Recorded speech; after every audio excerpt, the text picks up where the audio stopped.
तो बांग्लादेश को finally European देशों से काफी बड़े और तगड़े झटके लगना शुरू हो चुके हैं।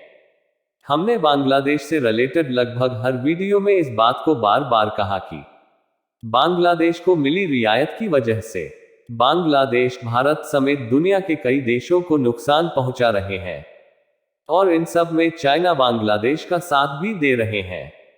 लेकिन चाइना के साथ ही गुटबंदी अब बांग्लादेश के गले का फंदा बन चुकी है, और जो अब बांग्लादेश के साथ हुआ है वो भारत के लिए एग्जाम्पल सेट कर देगा कि बांग्लादेश के साथ फ्री ट्रेड एग्रीमेंट कितना खतरनाक है और क्यों इसकी वजह से बांग्लादेश भारत को हर दिन बड़ा नुकसान पहुंचा रहे हैं। भारत इस बात को तो नहीं समझ पाया, और जर्मनी इस बात को समझ गया कि बांग्लादेश चाइनीज सामान को दुनिया भर में एक्सपोर्ट करने का गेटवे बन चुका है। ये जानते हुए कि यूरोप के ज्यादातर देश चाइनीज सामान पर प्रतिबंध लगा चुके हैं, बांग्लादेश के खिलाफ उठे इस कड़े कदम को लेकर आज डिटेल में बात करेंगे।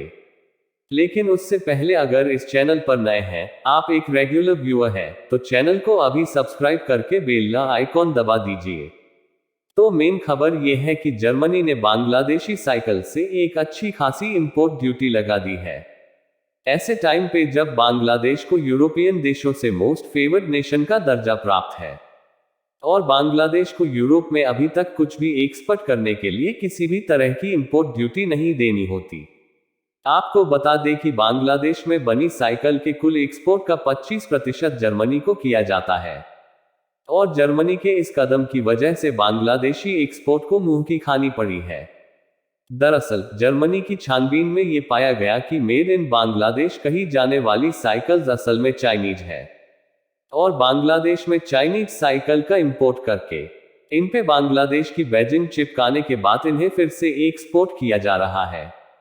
हंसने वाली बात यह है कि सेम चीज भारत के साथ भी हो रही है, और सरकार इस देश में चाहने से कंप्लीट करने के लिए कोई भी ठोस कदम नहीं उठा रही है।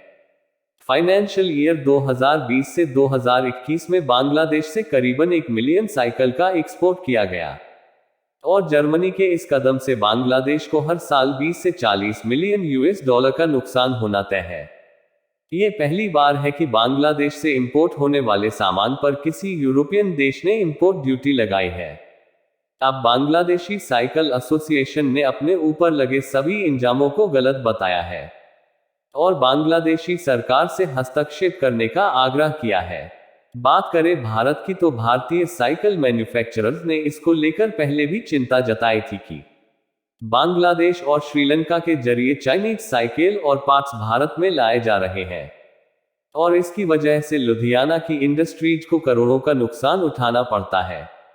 आपको बता दें कि चाइना और भारत के बाद बांग्लादेश अब दुनिया का तीसरा सबसे बड़ा साइकिल एक्सपोर्टर बन चुका है, और इतनी जल्दी कोई देश तभी उठ सकता है जब चाइनीज इंडस्ट्रीज के मैन्युफैक्चरर्स की मदद करे। आपको बता दें कि साइकिल के एक्सपोर्ट को बढ़ाने के लिए बांग्लादेशी मैन्युफैक्चरर्स को 4% की सब्सिडी बांग्लादेशी सरकार की तरफ से दी जाती है। जर्मनी ने इस बात का खुलासा अभी किया है, उसकी वजह से सालों से भारत की टेक्सटाइल और गारमेंट इंडस्ट्रीज खतरे में आ चुकी है। बांग्लादेश आज भी टेक्सटाइल्स का मेजर रॉ मटेरियल चाइना से खरीदता है, और फिर भारत के एफडी का फायदा उठा के भारतीय बाजार से अच्छा खासा रेवेन्यू जनरेट करता है।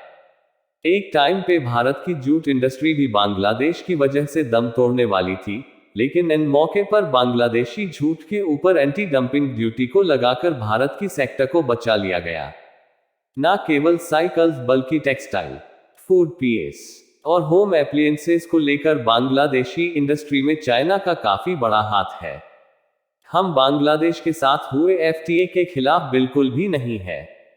हम खिलाफ हैं तो बांग्लादेशी सामान बता के चाइनीज सामान को बेचने के। बांग्लादेश अभी इकोनॉमी के लिए इतना स्ट्रांग हो चुका है कि मोस्ट फेवर्ड नेशन का दर्जा मिलना शायद सही नहीं है, पर यह हमारा पर्सनल ओपिनियन है। बाकी हाँ या ना अपना जवाब कमेंट सेक्शन में जरूर दीजिएगा कि क्या भारत को भी जर्मनी की तरह ही कोई कड़ा एक्शन लेना चाहिए या नहीं। इसके अलावा जाने से पहले वीडियो को लाइक भी कर दीजिएगा। अगर आप हमें यहां तक सुन चुके हैं, धन्यवाद। जय हिंद।